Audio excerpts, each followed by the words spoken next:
ছেলেরা এমন সমাজের মধ্যে এমন ছেলে আছে না নাই? সবাই না আছে না নাই? এদিকে জিহাদ ইলিয়াসিয়াতি হুজুর, এখন হুজুরের দিকে তাকান। হাদিসের মধ্যে আল্লাহ রাসূল বলেন যে উলামা ইকরাম ছোট হোক খাটো হোক তো নিরকার বলে হোক, উলামা ইকরামের দিকে যখন বান্দা তাকাবে, চোখ বন্ধ করবে, তাকাবে, সাথে সাথে প্রত্যেকটা বান্দার শরীরের গুণাগুলো ছেড়ে চলে বলতে লাগে। এই জন্য ইমাম সাহেবের দিকে সবসময় বেশি বেশি তাকাইবে, চোখ খুলবে, আল্লাহ খাইবেন। পারবেন ইনশাআল্লাহ? এখন আল্লাহ বান্দা এসে আমাকে বলতেছে যে হুজুর আমার তো একটু বিড়ি টিড়ি খাওয়ার শখ আছে, আল্লাহ বিড়ি দিব নি। তাই কি হবে? আল্লাহর ওয়াদা তো সত্য, আল্লাহর ওয়াদা দান সত্য, আল্লাহ বিড়ি দিব, সিগারেট দিব, কিন্তু একটা কথা আছে। কি কথা? আমি কই জান্নাতের ভিতরে কিন্তু আগুন নাই। তাহলে হুজুর আগুন পাবো? আমি কই আগুন আনতে গেলে কিন্তু জাহান্নামে যেতে দিব।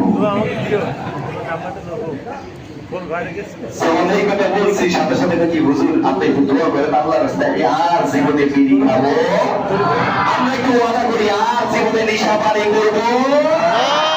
রাজি আছেন না? এখনো ওয়াদা করেন না, বড় সুবি সুবি দেখাইবেন খায়। আল্লাহ আল্লাহ আমাদের সবাইকে মাফ করে দিন, সবাই বলেন আমিন। আমি আপনাদেরকে এই জন্য তাওয়াজ্জুহ দিতেছি আর কি, এই জন্য যে আপনারা টাকা যেই কথাটুকু বলবো বলার খাস মূল কথা, সেই কথাটা যাতে করে আপনারা নিতে পারেন, এই জন্য বলতেছি আর কি। সবাই রাত্র অনেক আসছে, কিন্তু শুক্রবার নামাজ পড়তে আসে না, জুমা পড়তে আসে না, এমন লোক সমাজে আছে না নাই? আছে না বাবা? আমি কিন্তু কারো নাম বলি না। দেখা যায় জুমার নামাজ পড়তে আসে, ও কিয়া নামাজ পড়তে আসে না, এমন সমাজের লোক আছে না নাই? আবার এমন লোক আছে যে দুই ঈদের শুধু দুই নামাজ পড়তে আসে, শুধু ঈদের নামাজ, বকরি ঈদের মানে কোরবানি ঈদের আর হলো গিয়া ঈদের ফিতর, এই নামাজ পড়তে আসে, অন্য নামাজ পড়ে না, এমন সমাজে আছে না? আছে আছে। সুতরাং আজকে কিন্তু অনেকেই দেখা যায় যে 5 ওয়াক্ত নামাজ আমরা পড়তে আসি না, কিন্তু শবে রাতে আসছি। আলহামদুলিল্লাহ, আল্লাহ আমাদের সবাইকে কবুল করুক, সবাই বলেন আমিন। আচ্ছা, 5 ওয়াক্ত নামাজ পড়ার দরকার আছে না নাই?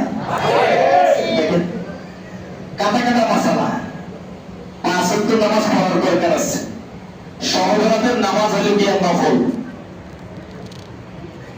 হাজার বছরের সারা জিন্দিগির 60 বছর 70 বছরের নফল যদি একসাথে করেন, আর যদি কেউ এখন এশারের নামাজ না পড়ে